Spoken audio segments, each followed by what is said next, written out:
Bismillahirrahmanirrahim. Assalamualaikum warahmatullahi wabarakatuh. Alhamdulillahirabbil alamin. Allahumma sholli ala sayyidina Muhammad wa ala ali sayyidina Muhammad. Seperti biasa, jika teman-teman ingin langsung menyaksikan kajian dari Ustadz Hanan At-Taki, silahkan skip saja video pembuka ini yang berisikan komenan-komenan dan support ya yang akan saya bacakan untuk Ustadz Hanan At-Taki. Silahkan skip saja langsung ke menit 1:30. Yang ingin komenannya dibacakan, insya Allah tuliskan saja ya di kolom komentar. Di sini ada sangat baik sekali nih teman, komenannya dari Roza_Fazira. Nggak tahu kenapa setiap kali punya masalah, tausiahnya selalu cocok dengan yang saya alami. Dan selalu saya yakini bahwa tidak ada yang namanya kebetulan. Masya Allah. Semua adalah cara Allah menenangkan saya. Setiap kali ada masalah, Allah selalu memberi jawaban dari keluh kesah saya. Allah Maha Baik. Terima kasih tausiah Ustadz Hanan At-Taki. Barakallah. Berikutnya ada dari Natalia.Makarawo. Kita diberi cobaan, sejatinya Allah sedang memangkas umur kita dari melakukan maksiat atau dosa. Ini dari Ustadz Khalid Basalamah, Masya Allah. Bersinergi dalam kebaikan ya. Siapapun penyampaiannya selama ini sampaikan baik, tidak bertentangan dengan Al-Quran dan Sunnah, selalu baik untuk rujukan ataupun booster kita teman-teman. Oke, langsung saja kita perdengarkan kajian dari Ustadz Hanan At-Taki. Selamat menyaksikan. Dalam contoh sehari-hari aja. Misalnya mau main, ternyata lapangannya becek misalnya. Kalau buat anak-anak BMX atau skate mau ngetrik ternyata lagi cedera. Atau mau jalan sama seseorang, hujan misalnya. Apain lagi? Mau beli handphone baru, ternyata usaha kita yang tadi kita udah pikirin ada untungnya malah rugi. Mau jalan-jalan keluar kota, pasangannya sakit. Dan banyak, kadang-kadang penyebabnya sepele banget. Tapi bikin kita kecewa. Nah, gimana caranya kalau kondisinya kayak gitu? Sama kayak para sahabat dulu dalam perjalanan umroh. Pengen umroh, ternyata udah sampai di perbatasan kota Mekah, gak boleh masuk, disuruh pulang lagi ke Madinah. Itu kan diceritain dalam surat Al-Fat ya. Tentang perjalanan umroh yang berakhir dengan malah perjanjian Hudaybiyah. Niatnya pengen umroh tapi endingnya perjanjian. Yang isi perjanjiannya, poin-poinnya kayaknya ngerugiin umat Islam banget. Tapi kan Allah punya rencana dan rencana Allah pasti yang terbaik daripada rencana kita. Masalahnya gimana kita bisa ridho, bisa rela kalau kondisi itu terjadi dalam hidup kita. Kita sih yakin, ini adalah qadarullah, keinginan Allah. Tapi bikin kita yakin itu jadi berbuah, yakin itu kan kayak pohon ya. Iman itu adalah pohon. Gimana biar pohon ini berbuah? Salah satu buahnya itu adalah sifat ridho, sifat nerima. Sehingga dengan sifat ridho itu akhirnya kita punya kebaikan. Kebaikannya jadi bisa survive, tenang hadapi masalah, sabar dan seterusnya. Nah, gimana caranya? Setelah kita dapat sesuatu, kita yakin kepada Allah terus jadi ridho. Nah, ini belajar matematikanya Allah Subhanahu wa taala. Dan itulah yang terjadi dalam perjanjian Hudaybiyah, terjadi kepada Siti Maryam yang tadi dibacain suratnya. Maryam gak pengen punya anak tanpa suami. Kalaupun harus punya anak, nikah dulu. Tapi Allah punya rencana lain. Rencana manusia punya anak setelah nikah. Lagian Maryam lagi belum siap menikah nih. Belum ada cowok yang pantas buat Maryam. Justru karena itulah Allah beri dia anak tanpa laki-laki. Tanpa suami. Kenapa? Gak ada suami yang pantas buat Maryam. Mungkin satu-satunya lelaki yang pantas buat Maryam cuma Nabi Muhammad. Tapi kan beda zaman. Masa Maryam harus nunggu Nabi Muhammad 300 tahun lagi kan ya? Nah, ternyata karena nggak ada yang pantas buat dia, akhirnya dia punya anak tanpa harus melalui seorang suami. Mungkin kita terlalu soleh sehingga nggak ada yang pantas buat kita. Pantasnya cuma bidadari, ya udah di akhirat nikahnya. Husnuzonnya mah ya. Mungkin di atas nih nggak ada yang pantas jadi imamnya, soalnya terlalu solehah. Jadi imam juga kayak ragu gitu. Aduh, ngimamin dia, hafalannya udah luar biasa, bacaannya lebih bagus, guru tahsin lah gitu. Saya baru belajar pratahsin, masa mau jadi imam seorang cewek yang guru tahsin? Karena dia terlalu keren, akhirnya nggak ada yang pantas buat dia nih. Maryam kayak gitu banget. Karena terlalu keren, terlalu soleh, sampai ulama aja ragu, Maryam ini nabi atau bukan gitu. Sehingga ada dua pendapat ulama, sebagian bilang Maryam bukan nabi, orang soleh. Tapi ada ulama yang bilang Maryam itu emang nabi, satu-satunya nabi dari cewek. Satu dari 4 perempuan yang sempurna. Dan di antara 4 itu kayaknya menurut sebagian ulama Maryam nomor 1 tuh. Walaupun secara usia Asia, Maryam, Khadijah, Fatimah. Tapi Maryam itu paling keren lah. Tiba-tiba hamil, datang cowok keren, baju putih, jubah putih, auranya tuh luar biasa, pokoknya cowok paling keren aja. Sampai Maryam kaget dan berta'awuz. Inni a'udzu birrahmani minka in kunta taqiyya. Aku berlindung kepada Allah dari kamu. Ketemu cowok keren malah berlindung, bukan bersyukur, coba. Duh, keren banget ya. Astagfirullah, auzubillah, gitu kan ya. Nih Maryam nih. Duh, ceweknya keren banget. Udah lama ngelihat baru auzubillah, enggak. Dari awal auzubillah. Kenapa? Ada pasangan di sebelah gitu. Ada istrinya. Nah, Maryam langsung ta'awuz, inni a'udzu birrahman minka in kunta taqiyya. Kata Jibril, cowok keren itu ternyata namanya Gabriel. Kata Gabriel, innama ana rasulu rabbik li'ahaba laki ghulaman zakiyya. Jangan takut Maryam, aku itu utusan Tuhanmu, artinya malaikat yang pengen ngasih kamu anak yang sangat suci. Kata Maryam, anna yakunu li ghulam, gimana saya akan punya anak, walam yamsasni basyarun. Gak ada seorang laki-laki pun yang pernah nyentuh saya, nyentuh aja gak pernah. Walam aku baghiyya, dan saya juga tidak pernah merendahkan diri depan laki-laki, artinya berbuat dosa. Anna yakunu li ghulam, gimana caranya saya punya anak? Kata Jibril, kadzaliki qala rabbuki huwa alayya hayyin. Itu udah kehendak Allah, kehendak Allah. Dan itu hayyin, mudah banget buat Allah Subhanahu wa taala. Sepele banget lah buat Allah. Fahamalat, tiba-tiba Maryam hamil. Fantabadat bihi makanan qasiyya. Karena Maryam malu ketahuan hamilnya, akhirnya Maryam pun pergi ke suatu tempat yang terpencil, qasiyya, Aqsa. Aqsa itu artinya tempat yang jauh. Masjidil Aqsa disebut Al-Aqsa karena dia jauh dari Masjidil Haram. Kalau Madinah kan dekat. Masjid yang paling mulia kan ada 3 itu ya, Mekah, Madinah, Palestina. Nah, dia disebut Aqsa karena tempatnya jauh. Makanan qasiyya, tempat yang sangat jauh, terpencil, nggak ada siapa-siapa. Fantabadat bihi makanan qasiyya. Fa'aja ahal makhadu. Tiba-tiba dia udah harus ngelahirin setelah sekian bulan, mungkin 9 bulan. Qalat, dia bersandar di sebuah pohon, kemudian dia berkata, ya laitani mittu qabla hadza wa kuntu nasyam mansiya. Dia kayak orang menyampaikan satu bentuk kalimat sedih, kayak kalau bahasa sederhananya kayak ngeluh gitu. Ya laitani mittu qabla hadza, aduhai seandainya aku mati aja daripada harus menanggung malu kayak gini. Maryam itu kan pemalu banget. Mahkota sifat malu itu dipakai banget sama Maryam. Makanya ketahuan hamil nggak punya suami, itu buat Maryam pukulan paling luar biasa, telak banget.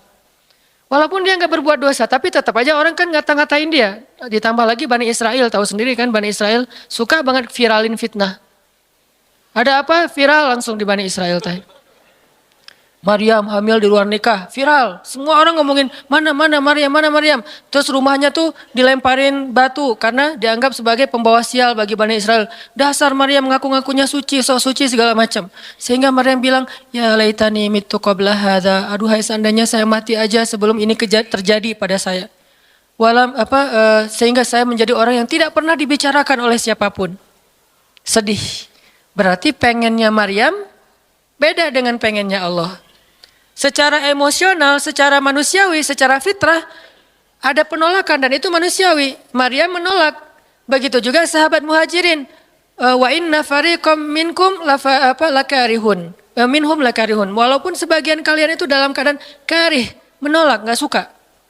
Emangnya kita mau nerima musibah? Pasti kita nolak kan secara spontan, fitrah, manusiawi, nolak. Ya laitani mittu qabla hadza wa kuntu nasyan mansiya. Aduhai seandainya aku mati aja sebelum kejadian ini terjadi padaku, sehingga nggak ada orang yang ngomongin tentang aku. Jadi nggak ada trending topik tentang Maryam waktu itu. Dia berharap kayak gitu. Semua berita buka channel mana aja Maryam, Maryam, Maryam. Asal buka Instagram yang muncul duluan di home tuh Maryam. Viral banget, semua orang ngomongin Maryam. Sehingga Maryam bayangin, semua orang ngomongin kita se-Indonesia. Karena emang sebelumnya kan Maryam memang selebgram banget kan. Semua orang pengen nge-following Maryam. Jangankan yang cewek-cewek, yang cowok juga pengen nge-following Maryam. Cuman gak ada yang pantas. Semuanya kagum sama Maryam, respect. Tiba-tiba berubah. Kalau gak naik, jatuh kan gak berasa nih. Kita gak naik, jatuh. Paling keseleo dikit. Tapi kalau naiknya udah terlalu tinggi, jatuh kan lebih sakit nih. Maryam tuh naiknya udah terlalu tinggi. Saking tingginya sampai Nabi menyebut dia satu di antara 4 yang sempurna di muka bumi. Gak ada perempuan yang sempurna kecuali 4 itu. Itu benar-benar dipuja-puja tuh Maryam. Pengen punya anak nanti namanya Maryam. Pengen punya istri kayak Maryam. Pengen punya ibu kayak Maryam. Pokoknya Maryam itu idola banget tuh di zaman tersebut. Bani Israel kalau suka lebaynya luar biasa. Kalau benci, wah noraknya juga luar biasa. Itu Bani Israel. Berlebihan gitu. Kalau suka habis-habisan sampai dijadikan Tuhan kan dulu mereka pernah mengangkat seorang laki-laki yang soleh jadi Tuhan. Namanya Uzair. Namanya Uzair. Disebut sebagai anak Tuhan. Kemudian juga Isa juga gitu. Bani Israel tuh luar biasa kalau suka. Kalau benci, wah habis-habisan juga tuh dijelek-jelekin. Kayak mereka ngejelek-jelekin Musa, Harun. Kalau Harun gak terlalu sih Musa. Kayak mereka ngejelek-jelekin Nabi, malaikat Mikail, malaikat Jibril. Kan Bani Israel paling gak suka sama Jibril ya. Jadi gak ada orang Yahudi nama anaknya Gabriel tuh gak ada. Rata-rata nama anaknya Michael. Karena mereka senang banget sama Mikail, gak suka sama Jibril. Kenapa? Jibril itu kalau turun pasti bawa perintah. Wahyu kan? Jibril mah hese, bawa perintah wae gitu. Bawel Jibril menurut mereka. Kalau Mikail keren, bawa rezeki, bawa rahmat, bawa apa. Sehingga mereka senangnya sama Mikail. Dibikinlah film Jin versus Gabriel. Malah nggak yang baik itu waktu itu Jin. Kan banyak tuh film-film kayak gitu tuh. Itu memang dari dulu kayak gitu. Nah Maryam naik tinggi, dipuja-puja semua orang. Maryam, kalau ketemu Maryam, fallback dong, gitu-gitu pada. Wah pokoknya heboh aja sama Maryam. Tiba-tiba ada kasus, Maryam kan jatuhnya dalam banget. Sehingga Maryam tuh nggak siap perasaannya. Bukan karena dia sombong dan senang dipuja. Tapi memang dia orang yang selama ini nggak melakukan kesalahan apapun. Tiba-tiba dihadapkan dengan tuduhan yang sangat-sangat menyedihkan. Mirip dengan yang dialamin oleh Aisyah dituduh selingkuh. Orang sekelas Aisyah dituduh selingkuh kan berat banget. Kita aja dituduh macam-macam udah wah sedih kan, apalagi Aisyah. Sekelas Aisyah yang terjaga dituduh selingkuh. Maryam terjaga dituduh selingkuh. Ternyata diam-diam Maryam banyak banget ada versi gosip dia melakukannya dengan rahib. Ada yang gosip melakukannya sesama murid di Al-Aqsa. Ada gosip melakukan dengan Zakaria. Banyak gosip. Berat banget buat Maryam. Sehingga Maryam mengatakan, ya laitani mittu qabla hadza wa kuntu nasyan mansiya. Aduhai seandainya aku mati aja. Aduhai seandainya dulu aku gak bikin akun Instagram. Pasti gak akan jadi apa-apa gitu. Nyesel udah punya akun. Udah gitu banyak lagi yang ngomongin. Akhirnya turun ayat. Turun lagi Jibril. Turun malaikat. Fanadaha min tahtiha alla tahzani. Qad ja'ala rabbuki tahtaki sariyya. Dipanggillah Maryam oleh malaikat itu. Ya Maryam, la tahzani. Kalau Abu Bakar, la tahzan. Kalau Maryam, la tahzani. Dua orang yang disebutkan kalimat la tahzan di dalam Al-Quran. La tahzan, innallaha ma'ana. Siapa? Abu Bakar. Kalau Maryam, la tahzani, qad ja'ala rabbuki tahtaki sariyya. Jangan sedih wahai Maryam, gak usah khawatir. Allah udah memunculkan mata air di bawah kakimu. Artinya Allah yang akan merawat kamu, Allah yang akan ngebelain kamu, Allah yang akan deketin kamu, Allah bersama kamu wahai Maryam. Apa pelajarannya di sini teman-teman? Ketika Allah menggunakan logikanya yang kita tidak bayangkan, yang awalnya kita tolak, itu artinya Allah sedang memberikan kita kesempatan hanya akan ditolong oleh Allah saja, tidak oleh makhluk. Ketika Allah menempatkan kita dalam satu situasi yang sulit, yang sampai bikin kita kehabisan ide nih, gimana cara keluar dari situasi ini, itu berarti Allah lagi ngasih kita kesempatan masuk dalam sebuah situasi yang tidak ada yang bisa nolong kita kecuali Allah. Allah pengen nolong sendiri. Dan pertolongan Allah itu ajaib. Tapi kalau Allah tempatkan kita dalam sebuah situasi yang kita masih berpikir dan menemukan beberapa jalan walaupun belum pasti bisa, berarti kita masih diberikan kesempatan yang nolong kita itu makhluk. Oh, minta tolong ke si fulan, minta tolong ke si fulan. Tapi begitu kita mentok, kenapa ya kok berat banget nih masalah saya? Berarti Allah lagi menempatkan kita di sebuah situasi yang Allah sendiri yang akan menolong kita. Itulah perang Badar, itulah perang Ahzab, itulah Hudaybiyah, itulah Maryam, itulah banyak kisah kayak gitu. Situasi yang kayak udah mentok banget, yang gak pernah kita bayangkan, yang kita awalnya pasti nolak secara spontan, berarti Allah lagi nempatin kita di sebuah situasi yang Allah pengen men-treat kita langsung sendiri, gak mau pakai yang lain. Qad ja'ala rabbuki tahtaki sariyya. Allah sendiri yang akan memunculkan mata air di bawah kakimu wahai Maryam. Ayub juga kayak gitu. Semua dokter datang habis uang Ayub untuk biaya dokter tapi gak sembuh.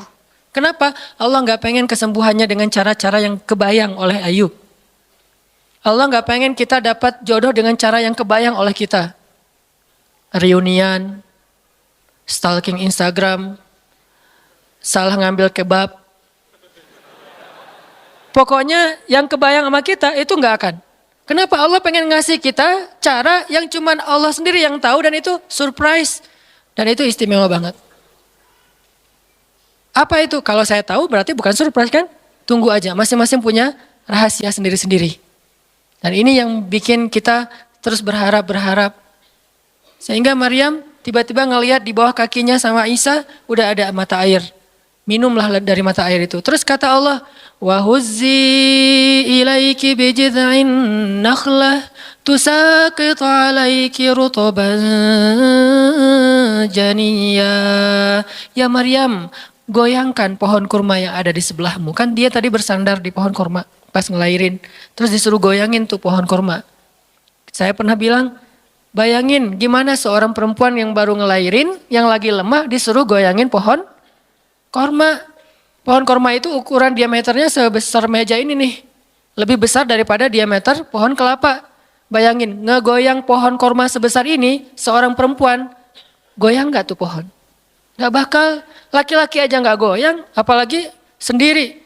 10 orang laki-laki aja ngegoyang pohon kurma segede ini, belum tentu goyang.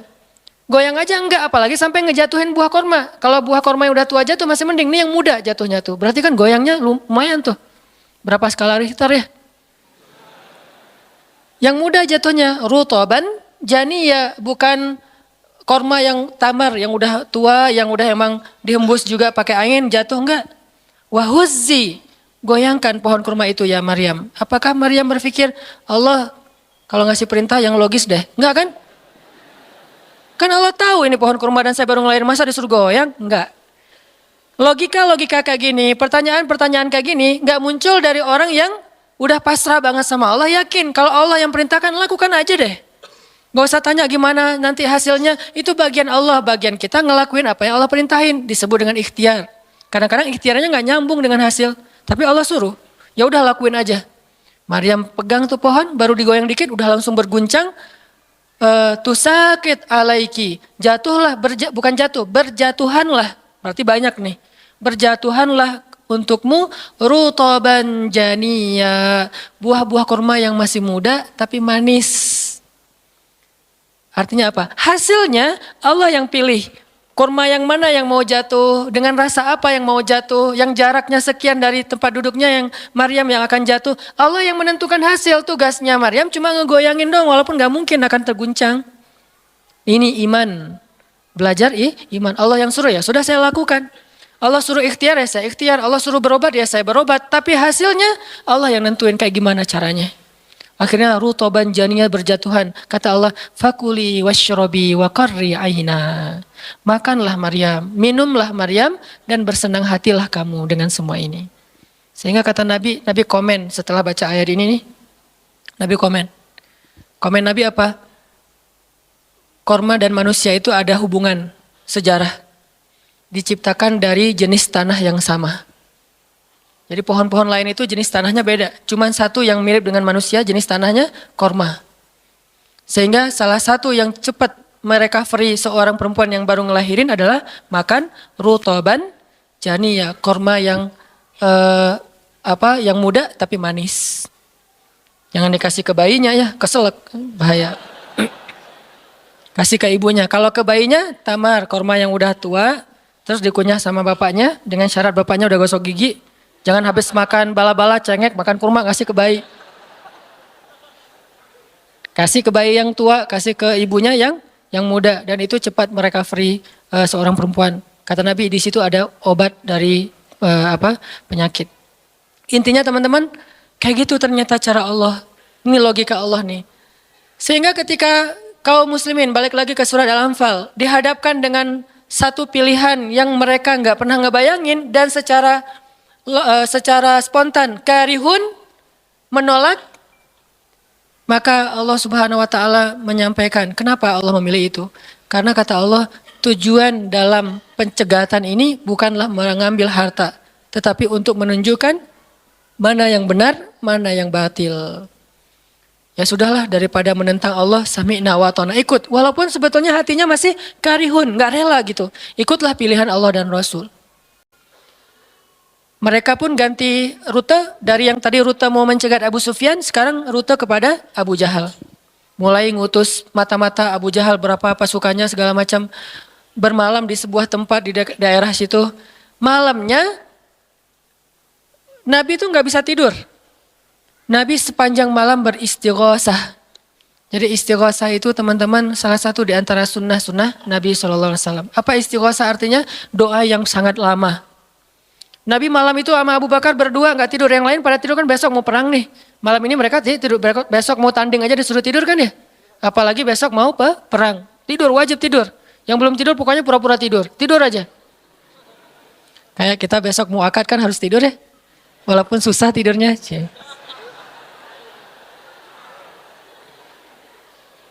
Pokoknya kalau mau akad nggak bisa tidur teman-teman. Ngapain? Ngafal aja, saya terima kok. Nanti takut salah saya tolak kan bahaya. Udah diizinin sama calon mertua masih ditolak. Nah malamnya pada tidur kecuali dua orang. Rasul sama Abu Bakar. Selalu berdua orang ini nih pokoknya soulmate banget. Direkam soulmate-nya di Al-Quran. Rasul beristighosah, doa yang sangat khusyuk. Berharap banget, panjang lagi doanya sepanjang malam, sampai Nabi mengangkat kedua tangannya itu nggak gini, tapi gini. Pernah nggak doa kayak gini? Nah makanya masih sendiri ya. Coba istighosah, ya Allah. Langsung tuh. Jadi kalau doa jangan gini doang, apalagi gini santai. Sesekali doa, Allah. Ternyata belum, naik lagi sampai mungkin. Dan itu ada sunnahnya, Nabi berdoa dengan, kan Nabi berdoa kadang mengangkat tangan, kadang tidak mengangkat tangan, kayak doa sehari-hari misalnya angkat tangan kan ya. Kayak mau makan misalnya, Bismillahirrahmanirrahim amutu wa ahya, Allahumma barik lana gitu ya, kan nggak harus ngangkat tangan. Sarewai ini. Nah, udah kadang Nabi doanya gini, nelunjuk. Bukan perintah Allah, ya Allah kasih lo ya, enggak. Nelunjuk dengan filosofi Arab sama filosofi Indonesia beda. Makanya jangan menerjemahkan teks Arab dengan konteks kita, dengan persepsi kita. Terjemahkan dengan persepsi bahasa sendiri. Apa sih maksudnya? Gitulah. Jadi di Arab tuh kalau gini bukan merintah. Gini tuh artinya cuma engkau yang saya harapin ya Allah gitu maksudnya. Jadi kalau ya Allah itu maksudnya engkau doang yang saya harapin, iya karena budua iya karena selain gitu. Bukan ya Allah pokoknya harus ya, bukan. Kalau kita pakai dengan logika kita kan, kok doa sih nggak sopan sama Allah kayak gitu-gitu amat. Kalau ke manusia mungkin gitu agak kurang sopan. Kalau ke Allah sopan. Bisa gini, bisa biasa aja, bisa gini. Gini juga ada beberapa level, ada yang gini, gini, gini sampai ke paling atas. Biasanya yang paling atas tuh bab jodoh sih. Kalau bab kuliah masih gini, kerja, giliran jodoh paling tinggi. Apalagi kalau udah jodohnya balikan sama mantan, tuh kayaknya naik kursi. Lebih tinggi lagi. Jadi malam itu Nabi beristighosah sampai syal beliau jatuh, nangis, janggut beliau basah dengan air mata, nangis panjang malam, ya Allah, jika besok kami kalah perang, terbunuh semua, mungkin di muka bumi ini nggak akan ada lagi orang yang menyebut la ilaha illallah. Abu Bakar ngambil rida syalnya Rasul, ditaruh lagi, cukup bagimu ya Rasulullah, cukup ya Rasulullah. Allah udah mendengar. Abu Bakar menenangkan Rasul, tapi Rasulullah terus saja gitu. Kayak kita lagi doa, kata teman, udah Allah udah dengar, taruh dulu. Kalau kita mah gitu ya. Nah, tapi jangan dibayangin gitu, Rasulullah pasti khusyuk banget, gak kayak kita. Udah selesai berdoa, pagi-pagi sahabat riuh. Innalillah gitu. Kalau kita kan innalillah pasti ada yang meninggal ya. Siapa yang meninggal? Enggak, innalillah itu musibah, enggak harus selalu orang meninggal. Ya Rasulullah maafkan kami. Kenapa? Ternyata sebagian para sahabat malam itu digoda oleh syaitan sehingga semua pada mimpi basah, maaf. Tapi kayak gitu emang sejarahnya. Bukan semua, sebagian besarnya mimpi basah. Sehingga pas bangun mereka dalam keadaan junub, kotor, tidak suci, tapi enggak ada air. Untuk wudhu aja kurang, apalagi untuk mandi. Dan mandi junub kan harus semuanya. Sedangkan besok mereka mau berperang melawan musuh dalam keadaan tidak suci. Ini kayak pertanda buruk gitu. Dan mereka merasa mentalnya makin drop. Tiba-tiba Allah beri ketenangan buat mereka. Turun air hujan. Malam itu hujan turun. Hujannya hujan lokal lagi. Camp kaum muslimin hujan. Camp orang kafir enggak? Hujan. Nyebrang-nyebrang. Hujan enggak. Yang namanya di Indonesia gitu. Di camp kaum muslimin hujan, di campnya orang kafir enggak hujan. Akhirnya pada mandi, alhamdulillah, Allahu Akbar. Itu nanti ada ayatnya setelah itu, coba nanti baca lagi halaman kedua. Ketika ada adegan hujan segala macam, itu ceritanya kayak gitu. Akhirnya makin mantap, alhamdulillah bisa mandi, wudhu, minum. Baru mereka yakin bahwa ini adalah benar-benar perintah Allah. Nah hidup kita tuh kalau kita ngejalanin hal-hal kayak gini, kita bakalan kayak lagi jalan bareng Allah. Sehingga nanti kita akan banyak ngelihat keajaiban-keajaiban Allah. Kalau kita nggak pernah masuk dalam situasi ini, kita tuh kenal Allah cuma dari kata orang, nggak pernah jalan bareng. Kita kayak kenal seseorang, tapi kata teman kita, cuma lihat postingannya doang, tapi nggak pernah jalan bareng, jadi nggak kenal dekat gitu, dan nggak akan dapat feel. Begitu juga kita kenal Allah. Kalau kita kenal Allah hanya dalam situasi normal, wajar, nyaman, berarti kita kenal Allahnya cuma dari katanya, cenah. Nggak pernah ngalamin sendiri. Begitu kita dihadapkan dengan situasi kayak gini, berarti kita lagi diajak Allah jalan bareng. Yuk jalan bareng saya, siap ya Allah. Banyak kejutan-kejutan, banyak yang bikin kita kaget. Kenapa? Karena kita jalannya dengan zat yang maha kuasa. Dia akan tunjukin kekuasaan-kekuasaannya. Dan kekuasaan Allah yang paling luar biasa ditunjukin justru dalam kesulitan. Kalau dalam normal nggak luar biasa namanya. Kayak kita sama teman kita, dia ngasih kita hadiah atau pinjam duit 100.000 pas kita lagi awal bulan, kan biasa aja ya. Coba kalau dia pinjemin duit 50.000 pas akhir bulan, kan luar biasa kan. Jadi makin kita sulit, Allah tunjukin kekuasaannya, di situ kita makin lihat gimana kita tuh bergantung banget sama Allah. Emang Allah bikin skenario-nya kayak gitu. Sehingga kalau kita teman-teman dihadapkan atau dikondisikan sama Allah dalam suatu keadaan yang kita nggak siap, yang kita nolak, yang kita berontak, tapi di sisi yang lain kita yakin ini ketentuan Allah, belajar meyakini, oh Allah lagi ngajak saya jalan nih. Allah lagi ngajak saya jalan, biar lebih kenal sama Allah. Biar Allah nunjukin langsung. Satu. Kedua, niatin juga, oh Allah pengen memperlakukan saya khusus, nggak mau pakai yang lain. Berdua aja, biar Allah yang menolong saya. Karena udah nggak bisa ngarap siapa-siapa. Akhirnya kaum muslimin pun melakukan peperangan Badar, duel dulu nih. Jadi ada kayak tarung dulu 3 orang dari kaum muslimin, 3 orang dari orang kafir. Tarung salah satunya jagoannya Nabi, kesayangan dan kebanggaan Nabi banget, anak muda yang bernama Ali bin Abi Thalib. Ali maju, kalah musuh, terkapar 3-3-nya mati. Kaum muslimin bertakbir, ahadun ahad. Yel-yel yang dipakai oleh Bilal dulu di Mekah, dipakai oleh kaum muslimin. Menanglah perang Badar.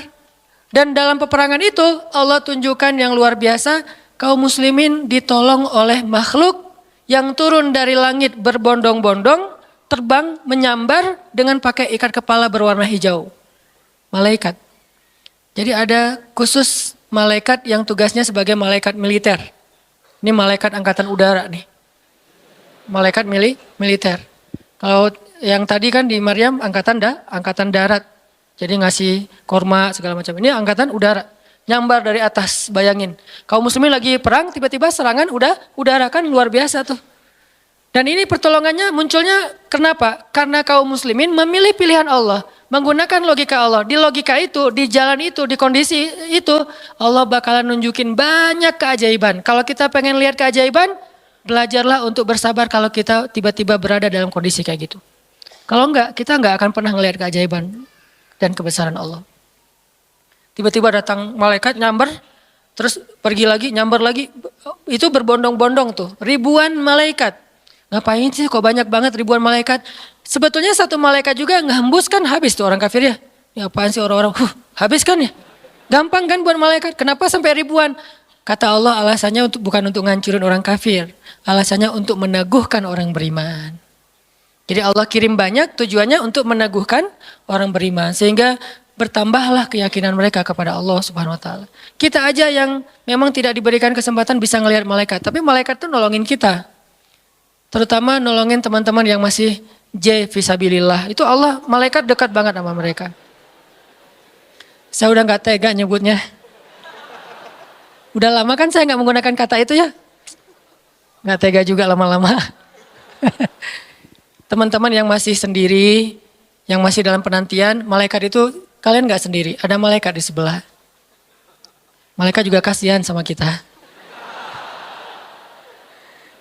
Kita aja yang nggak ngelihat, ada malaikat, kenapa di sini? Saya khusus ditugaskan nemenin orang-orang kayak kamu dan teman-teman kamu. Oh ya, malaikat yang khusus nemenin yang berstatus J tadi. Ada hadisnya Ustadz? Nggak ada sih. Tapi yakinlah bahwa malaikat itu diutus untuk menolong orang-orang yang sabar. Status sabar kan bisa status masalah tadi, bisa masalah rezeki, bisa masalah sakit. Pokoknya ada malaikat aja yang nolongin mereka. Ngedoain mereka, berselawat untuk mereka, memberikan naungan rahmat untuk mereka. Pokoknya banyak tuh. Apalagi para sahabat yang tadi mau memilih pilihan Allah walaupun awalnya nolak, karihun. Karena udah milih pilihan Allah, Allah berikan pertolongan yang luar biasa. Mungkin kalau tadi mereka maksain pilihan sendiri, bisa jadi dua-duanya nggak dapat. Abu Jahal nggak dapat, Abu Sufyan nggak dapat apa-apa. Untungnya mereka bersabar memilih pilihan Allah. Itulah hidup. Makanya teman-teman, kalau pas kita dapat satu musibah atau satu masalah, satu ujian, kehilangan sesuatu, itu berarti kita dikasih kesempatan untuk ngedapetin sesuatu yang lebih baik. Gimana caranya? Berhusnuzon kepada Allah. Karena kata Allah, ana indah dhanni abdi bi, aku tergantung prasangka hambaku kepadaku. Berarti kalau kita misalnya lagi dapat masalah, terus kita berhusnuzon, oh Allah pengen ngasih yang lebih baik. Itu Allah berarti kayak gitu. Kan kesempatan kan? Kenapa kita malah gunain kesempatan itu untuk bersuuzon? Kenalah kita dengan apa yang kita persangkakan. Aku tergantung prasangka hambaku kepadaku. Pas ada musibah kehilangan sesuatu, oh mungkin memang Allah pengen ngasih saya yang lebih baik dari ini. Ini kan udah lama saya pakai nih, udah 2 tahun, 3 tahun, pengen diganti sama Allah. Itu gitu banget Allah tuh sama kita. Terus kenapa kita gak mau berprasangka baik kalau kayak gitu? Masalah yakin. Kalau kita malah pas dikasih musibah kehilangan sesuatu bilang, apa lagi maunya Allah, kayaknya Allah gak senang dengan saya taubat nih.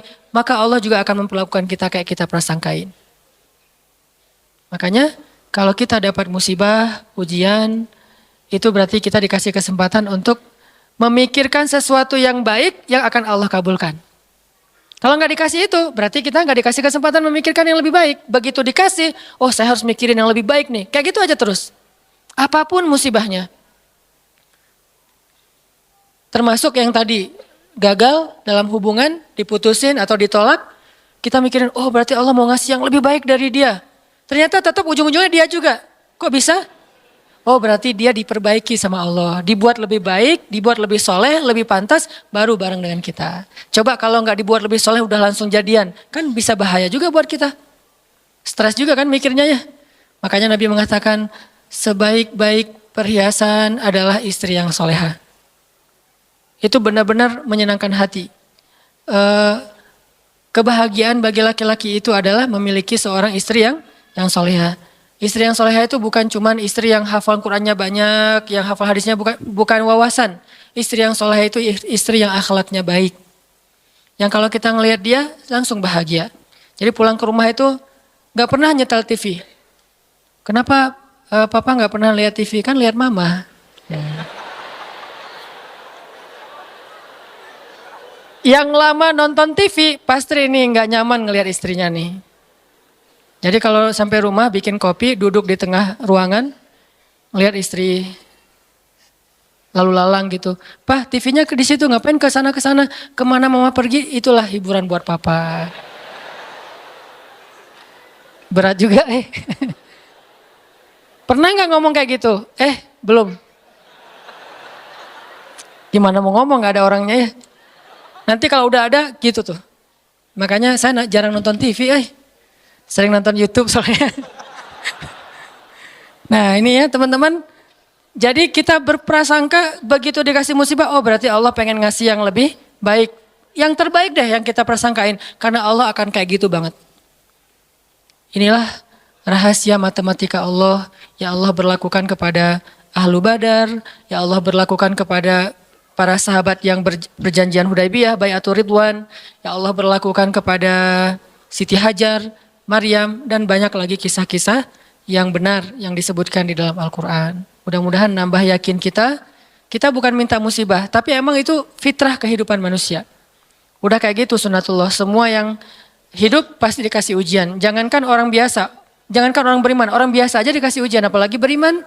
Beriman itu pasti dikasih ujian sama Allah, cuman karena ujian itulah Allah memperlakukannya lebih istimewa daripada orang lain. Jadi siapa orang yang paling istimewa di mata Allah? Yang paling banyak diuji. Jadi jangan pede dulu bahwa kita lebih istimewa di mata Allah gara-gara kita ibadahnya lebih bagus dari teman kita. Bisa jadi teman kita nggak tahajud. Bukan berarti nggak perlu tahajud ya, tahajud keren, bagus, luar biasa. Tapi ini kalau kita ke orang lain gitu, misalnya kita udah tahajud, misalnya kita udah taklim, misalnya kita udah tilawah, misalnya kita udah sedekah, misalnya. Terus kita ngerasa kayak lebih baik dari orang lain, jangan. Karena bisa jadi ibadah teman kita, diam doang tuh. Ngapain? Sabar menghadapi ujian, itulah ibadahnya. Bisa jadi orang yang paling mulia di mata Allah itu orang yang sedang sakit di rumah sakit atau di rumahnya yang gak bisa berobat bertahun-tahun. Pas kita lihat ke dia mah ibadahnya gak dahsyat kayak kita. Gak pernah ikut talim, tilawahnya sedikit-sedikit, paling juga yang dia hafal aja karena udah gak bisa baca saking sakitnya. Tapi ibadahnya itu 24 jam sehari lewat apa? Sabar menghadapi ujian sakit. Berarti bisa jadi teman kita yang baru diputusin itu lebih mulia daripada kita yang baru jadian. Jadi jangan ngeledekin ya, jangan suka membuli lah. Karena yang dibully itu bisa jadi lebih mulia daripada yang membuli. Astagfirullahaladzim. Ya. Itulah teman-teman kajian tentang matematika Allah. Mudah-mudahan kita mengerti. Maksud mengerti di sini meyakini, bisa bertambah yakin sama Allah dan bisa diterapin. Tadi kalau dikasih ujian, berarti kita punya kesempatan berprasangka baik supaya kita dapat apa yang kita prasangkakan. Kalau dikasih ujian, berarti Allah pengen ngajak kita jalan berdua nih. Kalau dikasih ujian, berarti Allah pengen memperlakukan kita secara khusus. Nggak mau yang lain bantu kita, pengen Allah doang yang bantu. Dan itu keistimewaan dari Allah untuk kita. Alhamdulillah, sama-sama telah kita dengarkan ya kajian yang sangat powerful dan luar biasa untuk hati ini yang rapuh dari Ustadz Hanan Attaqi. Sebelum kita mengakhiri, marilah seperti biasa kita baca dulu doa kafaratul majelis. Ada hikmah dari doa ini yang sangat luar biasa ya, dari Abu Hurairah radhiyallahu an. Berkata Rasulullah Shallallahu alaihi wasallam bersabda, barang siapa yang berada pada suatu majelis, kemudian pada majelis tersebut terdapat banyak perkataan yang tidak berguna, lalu sebelum meninggalkan majelis mengatakan hal yang ini, yaitu kafaratul majelis, kecuali telah diampuni baginya apa yang ada pada majelis tersebut. Hadis riwayat Tirmizi. Bismillahirrahmanirrahim. Subhanakallahumma wa bihamdika asyhadu an la ilaha illa anta astaghfiruka wa atubu ilaik. Artinya, maha suci Engkau ya Allah dengan memujimu. Aku bersaksi bahwa tiada Tuhan selain Engkau. Aku mohon ampunanmu dan aku bertaubat kepadamu. Wassalamualaikum warahmatullahi wabarakatuh.